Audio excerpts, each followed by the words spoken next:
Give me.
Let's see who's sponsoring tonight's Hazmat Guys Roundtable.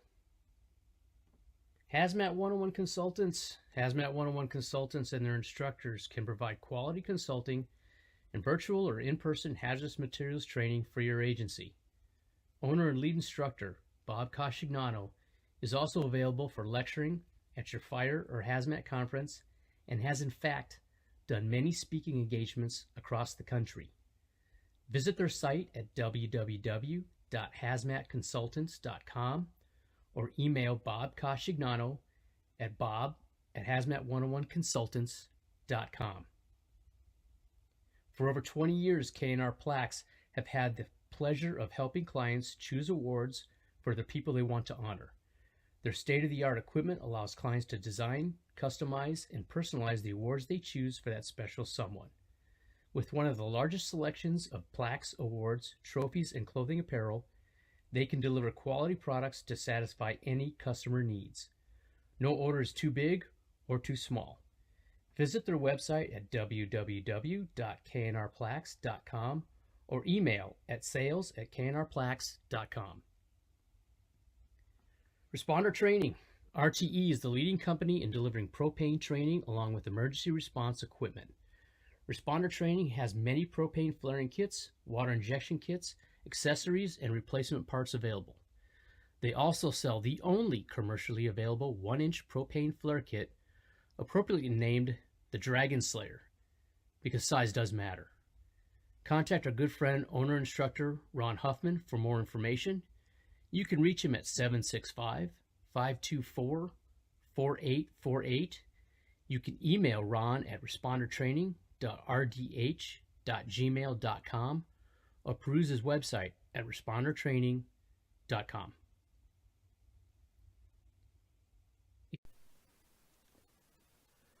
Northeast Hazmat has your supplies for leaks. Easy vac pumps, stingers, hoses, rupture seals, and now carrying fire blankets and hazmat apparel. If you'd like to sponsor the show and help keep live hazmat conversations coming in the future and help send at least one lucky participant to a national level hazmat conference, send an email to bob@thehazmatguys.com and he'll send you the information. Thanks a lot. Now on with the show.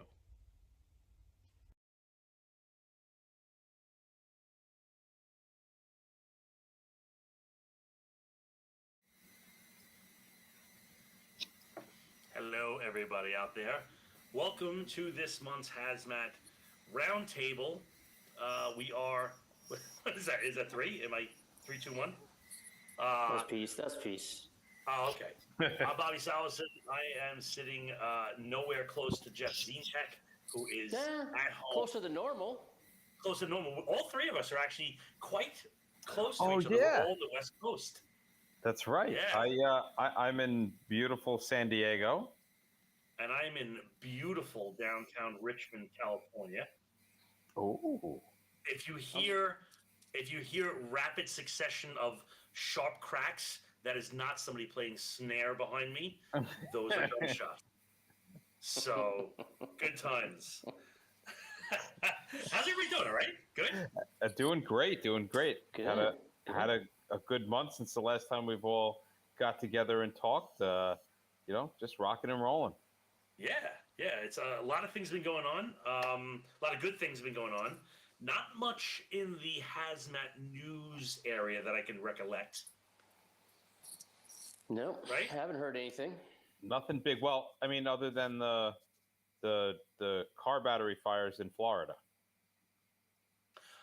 Yes. That's been happening. Unfortunately, Kosh is on assignment trying to put out much of the fires.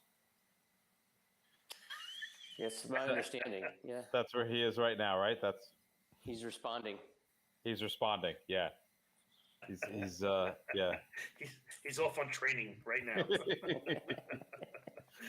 So I think that's the one of the bigger things that have been happening from the point of view of like this is a first real situation where we get to see in mass the effect of salt water on lithium-ion batteries in vehicles.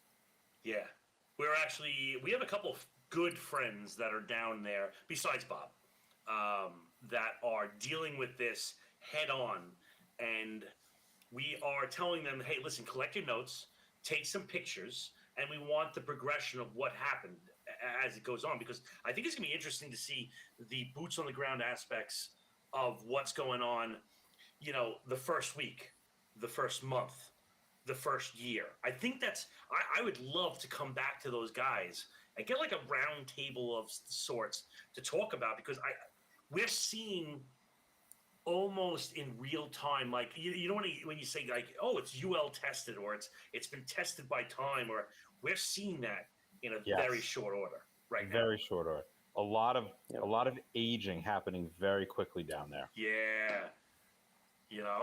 Yeah. Mm-hmm. So not only do we send people to Florida to die, but now we're sending batteries to Florida to die.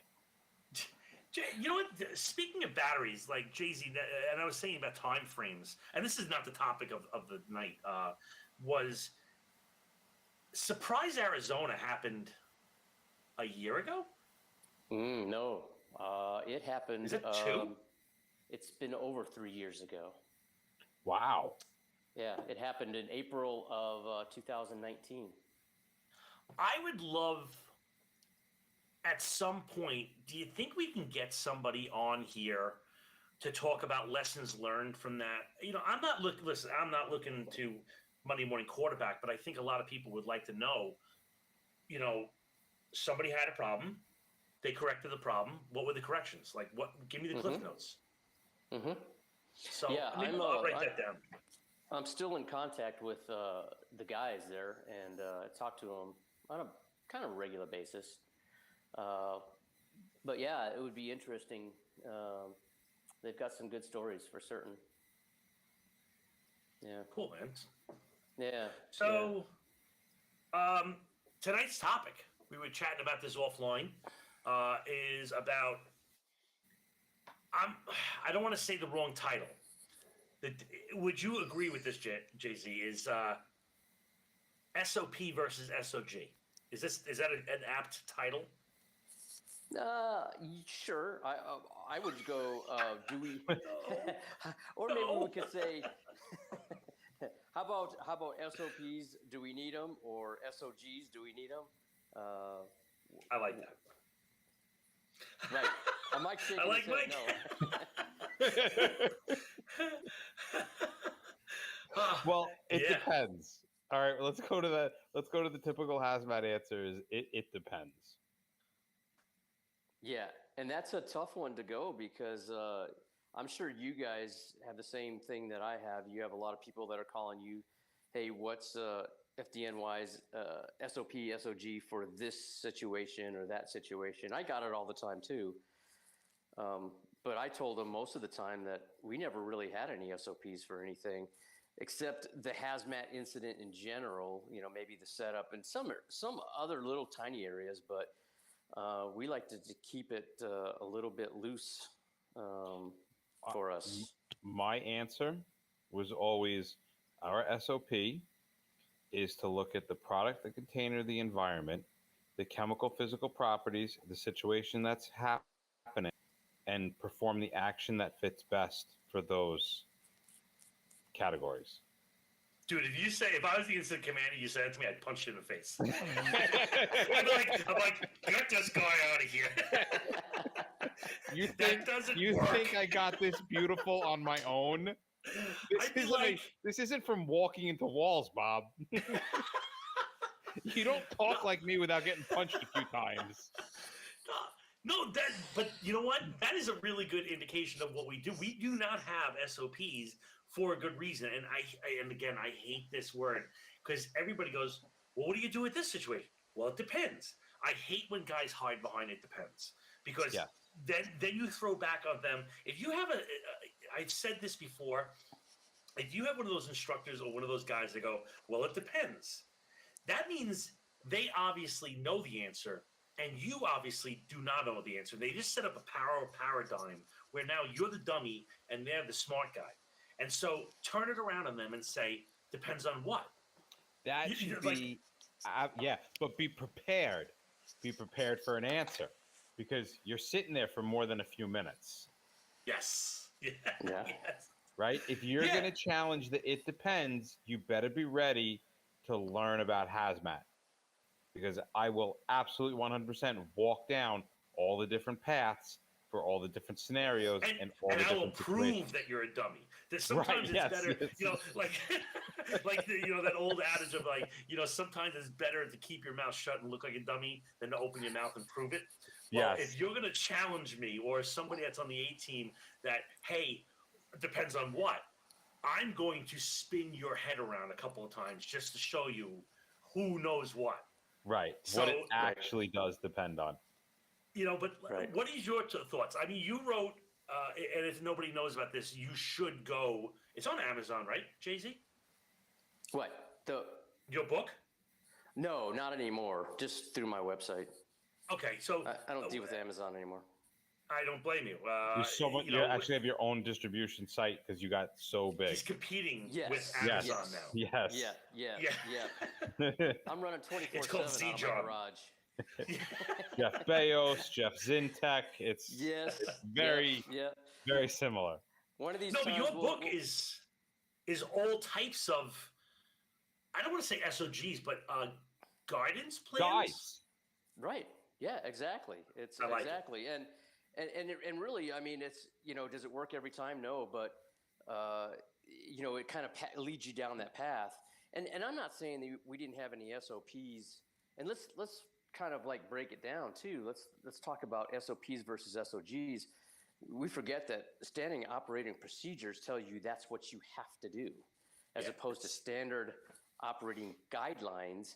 And there's actually been court cases on both of those.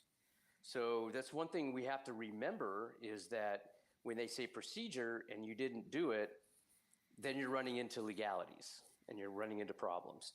And so if you want to do any of those and you feel like you need to, it's always good to, standard operating procedures for us would be, hey, wearing your SCBA when you're in a contaminated atmosphere. Okay, I get that. That is a procedure. We should be doing that. But when we're getting into dealing with some of like the common incidents or stuff like that, guidelines are usually the way to go, in my opinion, because it gives you the flexibility to go different ways. Ben, our producer, says, I like the general guidelines. I view it as stairs versus a ladder because the stairs start and end at a point, cannot be moved, versus the ladder, which gives you points to climb in and out but can be moved around. Okay. I like that. That's a great analogy. I love that. And thank you, Ben. I'm stealing that. That's a good one. I like that one. It's already been trademarked, and yeah, it has our I already logo got on it. it. We already have our logo on it now. No, So but like what do you- your book goes on to how many different SOGs do you have in the book?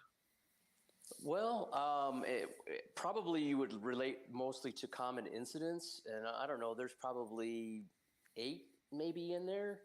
But again, you can also go back to team duties.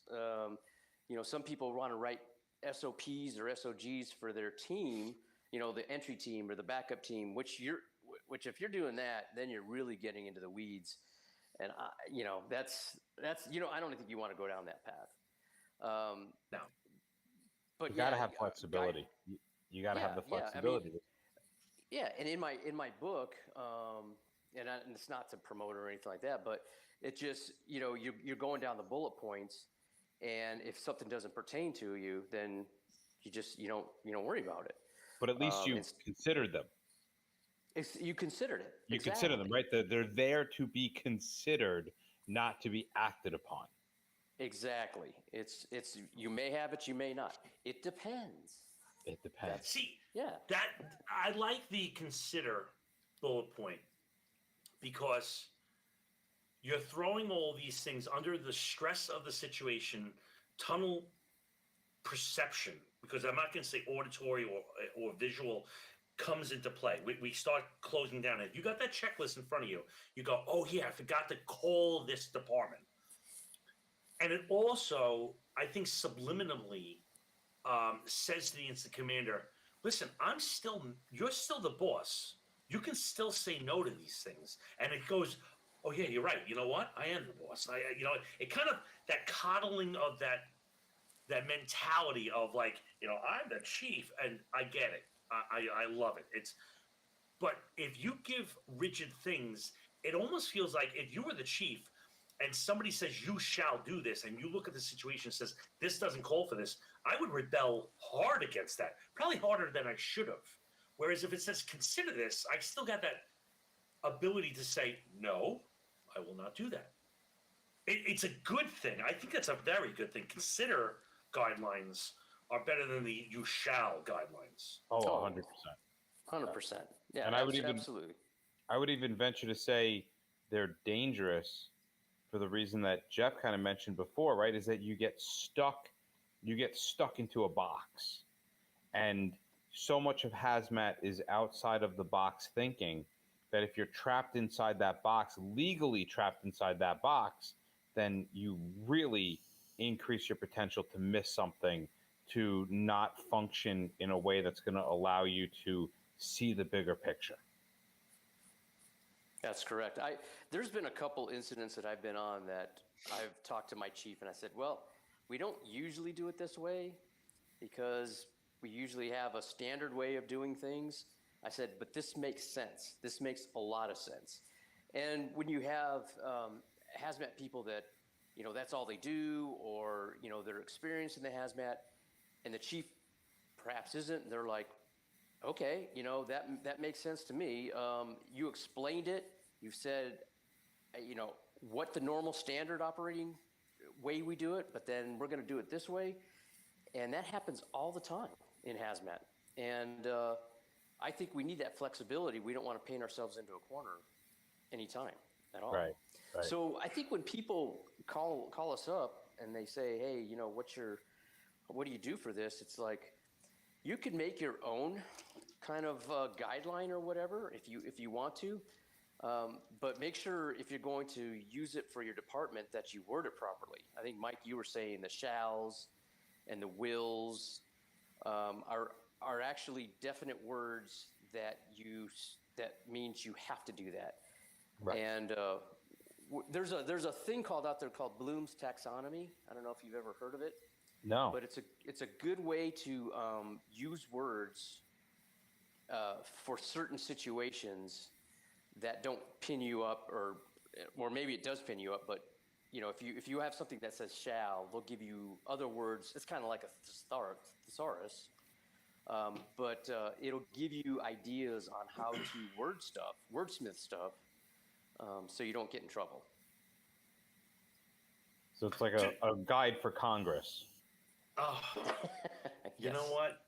I gotta find this. This is totally not part of the show or part of this whole thing. But my wife is in the financial sector, and she has to do periodic reviews on people, and so she has to do like lots of them, like dozens and dozens. And I'm like, how do you come up with fresh crap to write about everybody? And she pulls out this little book and she goes, here, it's like this. And it's all of these snippets of ideas, and it's a published thing on Amazon. I never knew. I'm like, I didn't even know I didn't know that there was a book to do this. What you just said, like the taxonomy, the Bloom's taxonomy, I am looking that shit up because could you imagine if you're a boss or a chief or something like that, and you have to write these things and you can get some type of help? I always said there was the guy in the fire department. Somebody's going to do this. I'm going to say this, and I'm going to regret saying it as soon as I say it. The guy that writes the book on how to write a injury report. Right? A textbook of like, say this line, and you write and you mix and match and you put this together, and then voila, you have all the injury report you need. It's perfectly worded, bulletproof, legal doc. Totally shouldn't have said that. I totally should not have said that because I was going to do it. No. But look at. I mean, you don't even need this day and age. Look at the AI program that we were playing with last year. Oh, Jarvis. Yeah, where it was just. I mean, it was it was a little. Hazmat's a little too nichey for it to really do an incredible job, but you could really see how different industries that are like really well known and well versed on the internet, that it could absolutely pick up, some information and just kind of run with it. Yeah, it's incredible that stuff. Yeah, writing is definitely a skill, and if you're going to be doing stuff for your department that could essentially be called into court, you better be really careful. That's why I don't think for Hazmat it's such a good idea. It's more of just helpful hints, guidelines, checklists, stuff like that. We were literally doing a show last night on the topic of the first 100 minutes. And Mike said something very interesting, is like, you're not just going to be the actions you take in the first 100 minutes is what you're going to be saying to Congress in 60 days. And so if you have at least a starting point, like a starting block, and you can get it, you pull out Jay-Z's book, which I've heard tons of good things. I still have V1. I think you're up to like V74 right now. But you pull out that book, it's going to get you in the right zone so that when you are cold on a carpet in front of your boss, in front of your chief, in front of your mayor, in front of the state governor, you're going to have why you did these things. And I did not miss these points because I was looking at this book. And so it is a handy thing for any, chief's buggy or fire SUV, as you call it, to have one of these installed, because they do nothing at the scene other than just point at things. The firemen come later. But that's a key piece is that if Jay-Z's book can put enough list in front of you of as many different operations as possible, you're going to be a better guided boss than a guy Yes. that like I got it. No, you And don't. okay, and I'm going to say something that makes some people rather uncomfortable. If you are in a position where you feel you need SOPs, you are a shit technician. You need to go back to school. You need to relearn the basics. You need to relearn chemical physical property, and you need to start connecting a little more dots. From good Okay. instructors. From somebody who can connect the dots for you and help you out. Yeah. So, let us know, and we're open for training. plug. I think the thing is what happens is that a lot of the hazmat companies out there, or hazmat teams out there, they maybe don't run a lot of incidents, so they want to have something to refer to, in case they do run across that thing. And a simple case like how do you think a battery, an EV battery SOP would go over right now? I mean, if they would have wrote it, I'm telling you, they're horrible, because here's what's happening. Here's what's happening where I work, right? Is that people who don't know what they're doing are making decisions without the people who know what they're doing. And not that they don't know what they're doing and they're making decisions, they're drawing the box, right? They're putting us into a box. So now when we're on scene and the situation doesn't fit into the box, I get flack from a chief that doesn't have any clue what's going on about why I'm not doing it exactly like it needs to be done, because he got a memo 3 tours before that said, hey, just to let you know, this is how it gets done. And then I get flack when I'm doing it because I'm actually applying a hazmat training to the scenario. And I get pushback when it's, quote, not being done right by a guy this is his 3rd battery run he's ever been on. I'd like to add to that, because there are people now that are writing SOPs, SOGs, quick guides, whatever the hell you want to call it, on batteries, and they're getting their information secondhand from somebody else, right? And so if you're not getting right from the tap information, there's a good possibility. It's like the old game of telephone. You tell this guy, and then by the time, you say, hey, batteries are dangerous, by the time it hits the 3rd guy in a row, it's Jeff Z has an intestinal problem. It's like, what the hell? What happened there? So now there's 30 people that are watching the show, and they'll be like, wait, oh my God, there's a GoFundMe set up for him? Let's give to him. It's Christmas time. What about the children? Do you see how this expands? And so the thing is get the information from where it's happening. Get the good, solid information. But back to Jay-Z is the check marks. I don't give a shit how many times you do something. Those things, they say, practice makes perfect. No, perfect practice makes perfect. So if you're practicing with that book and your reps are done correctly, then you will be good. It's not, I'm doing things the best I can, man, because I do it a lot. You're not going to be good. It doesn't mean you're good.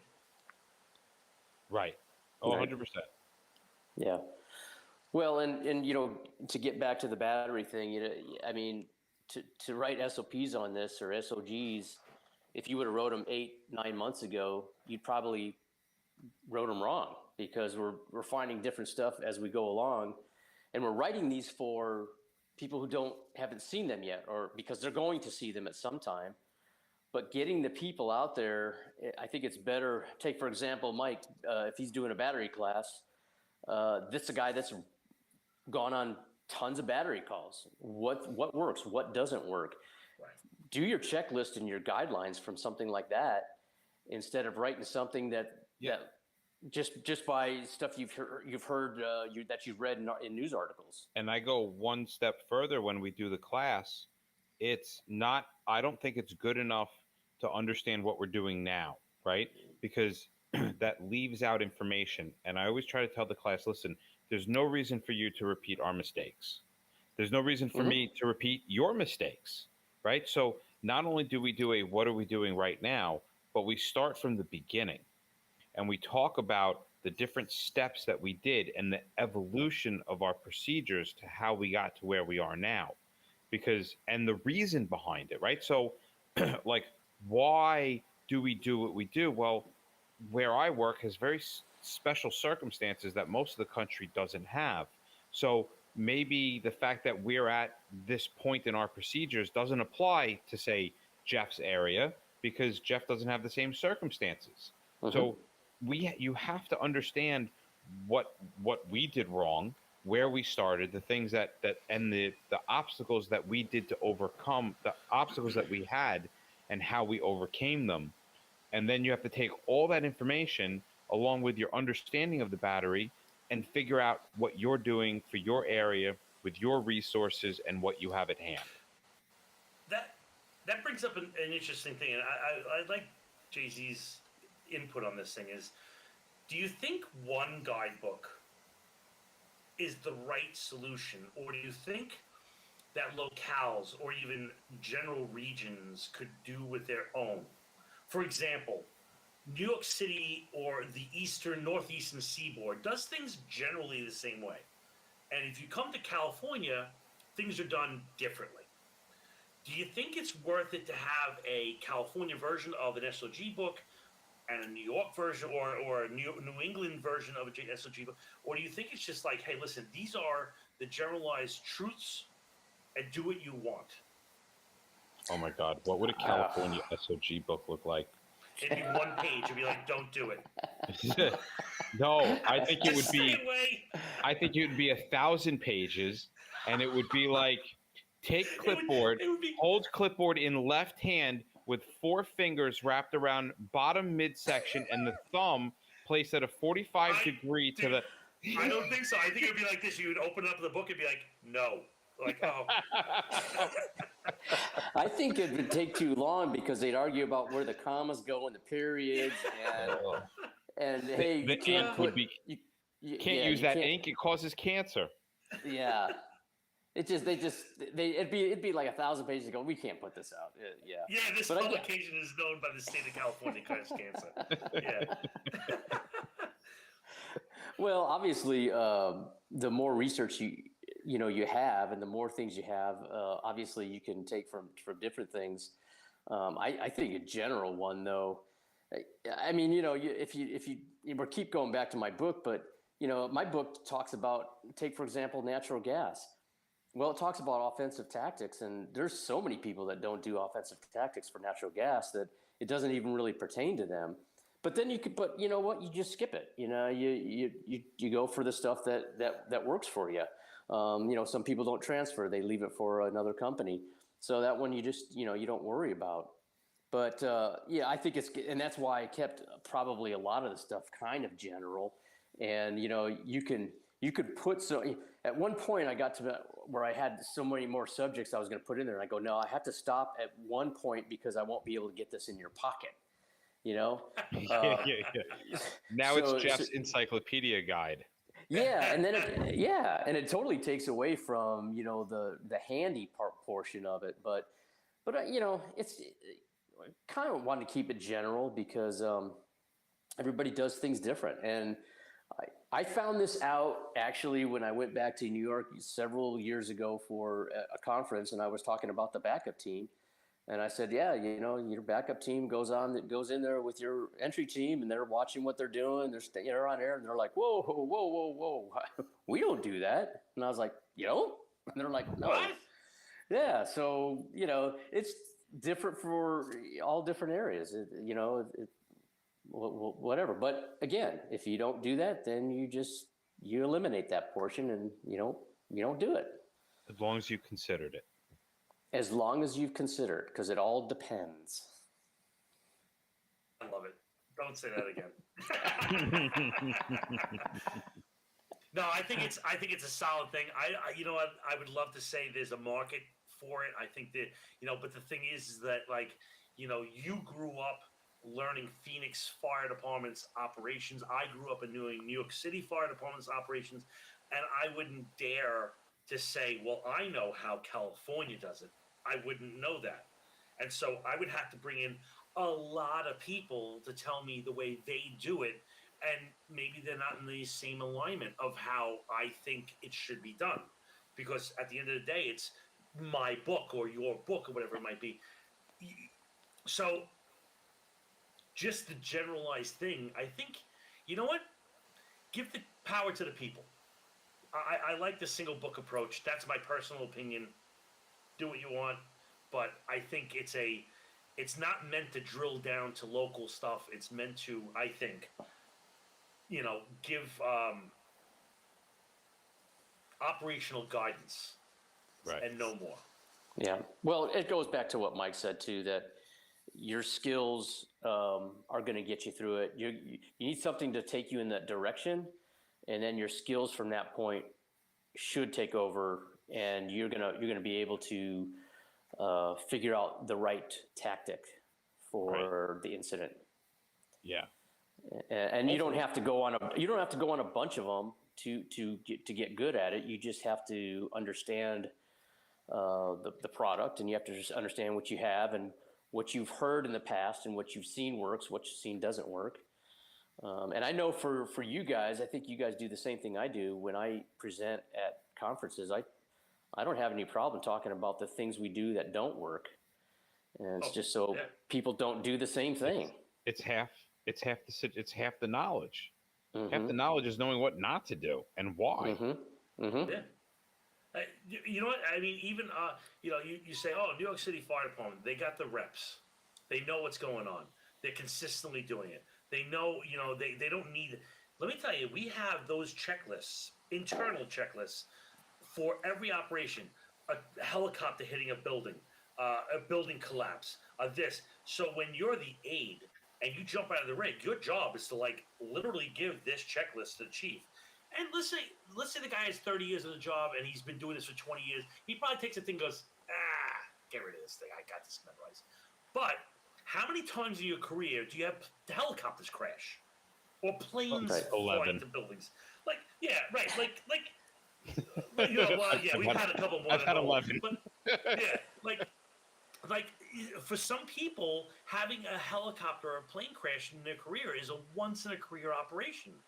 Absolutely. Think about this. How many times have you seen an acetylene tank burning on the inside? Never. 15. I saw it once. Get out of here. Are you serious? Yeah, I've been on 15 acetylene bottle runs where it's burning on the inside. Oh my God, dude. Only one has been one of the huge tanks. But yeah, I have had multiple acetylene that they see. I feel like every time there's an acetylene fire, it fucking burns on the inside. And then we're literally there for hours. We've got an Aussie nozzle spraying on it, or we got an engine company from a distance lobbing water on it. We're trying to wait for the damn thing to cool down. We got to take the line off. We got to wait for it to heat up again. We got to see where the hot spot is. Yeah, literally 15. Dude, that is if you see one of those in your career, it's oh my, I would say the vast majority, and I'm totally making up a bullshit number here, is statistically, if one is, you're going to see one, I'm going to say the national or global average is 0.48. Wow. You see 15 times I've seen that. 50, I've seen 15 of them. But I have only done 3 level A entries. I've done 2. Okay. I've done 2. JC, how many level A entries have you done? 1. 1. All right. You came on before level A even came out. Right. I came on, they were doing but I wasn't hazmat. They were doing saran wrap. Yeah, they were just wrapping them up. Just hold your breath. Just hold your breath. Well, they're not, and you know what? Those just aren't common anymore. And Thank God. And absolutely, and we talk ourselves out of level A's because we know we have the knowledge. It's going back to what Mike said. You learn more, and yeah, it was really cool back in the day that you get in the suit and you do a level A entry, but you didn't need to. And if you're doing your research properly, there's a lot of ways to not do that. And there it's is just a smarter. there's a whole class we do on that on how to pick your PPE, because it is quite simple if you understand the mindset to drive there. It is a very simple, easy to replicate way of doing it. And when you say, well, how do you guys figure it out? We can tell you how we figure it out. It's Yeah. not hard. It's called chemistry and chemical and physical properties. No, but it's It also the right all goes mindset. back to chemical physical properties. But Hey, a lot of yeah. times it's just by a process of elimination. I mean, you go, we can't use that one. That one won't work. Now we're down to 2, or we're down to 1, and the chemical physical properties say this one. But I mean, there's a lot of times it's just, because for us, I don't know how many choices of PPE you have, but we have the 91, 92 in our turnouts basically. I mean, we do have like a DuPont suit, but I mean, we don't. I think the chemical and physical properties, because we were just doing this today in class, is about 35% of the entire operation. When I pick my PPE, chemical physical properties is about 33. It's 1/3 of the whole operation. There's 2 more components that are incredibly, important and are easily influential, and there's more to the game. And then I pick my mission, container, leak, product, environment. They all play a role. The chemistry is definitely the largest chunk of all those. Think about making an SOP or SOG for your PPE. Oh, Couldn't do it. No. Yes. I think that's hard. Consider your PPE selection. That would be my SOP. Mm-hmm. Consider SOP.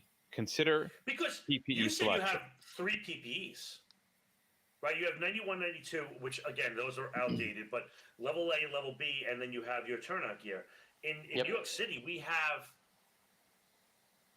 level A, level B encapsulated, level B hooded. We have 1994 weapons of mass destruction. We have 1994 Type 5. We have TICHEM. We have F. our B, TICHEM F. Right. We have the ones that now have the. So we have 7 levels. We have the butyl seal and the back entry, right? For mercury and for not mercury. So, like, seriously, we have 7 or 8 suits to pick from, plus firefighting gear. So if you don't know all the rules and the regulations on how you could pick and when to pick and why to pick, and somebody challenges you this, and I'm not saying like a firefighter or a chief, I'm talking about like a judge or a lawyer, you better have your reasoning. Right. Of why you selected this and what are you pointing at?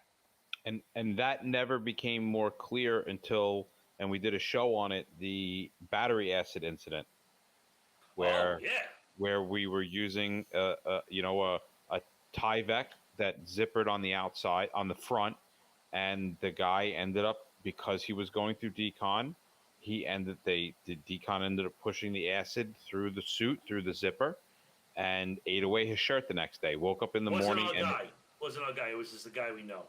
Oh, a guy we know. Yeah, of course. A guy we know. And, all hazmat people within the nation are our guys. Our guys, yeah, right. We're the hazmat guys, and we know everybody. Right. So, it's, craziness. So. Yeah. Yep. Good talk. I like this one. 45 minutes.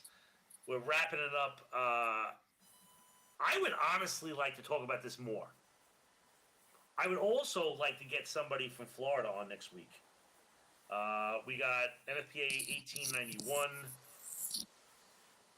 I need a little more context on that, Ben, if you could, before we wrap up. I'm going to see if we can get an extra guest on next month and talk about Florida a little bit that's allowed to. The standard on suit selection and maintenance is 1891. That's interesting. That was all wrapped into 1990. All right, I'll have to look into that now. Book at hazmatresponseguide.com, and you can see it in the comments. Get that stuff if you want to see what we're talking about. Mike Monaco on assignment out there, looking all handsome as such. Yes, doing quasi afro. I feel electrified because I've been doing so many battery classes. It's just Oh, and me and my crappy goatee that's going on here. And Bob Koch is off on assignment in the Florida Keys, recovering from the response and recovery efforts in Florida. We will see you guys next Tuesday. That's not true, but I love saying that.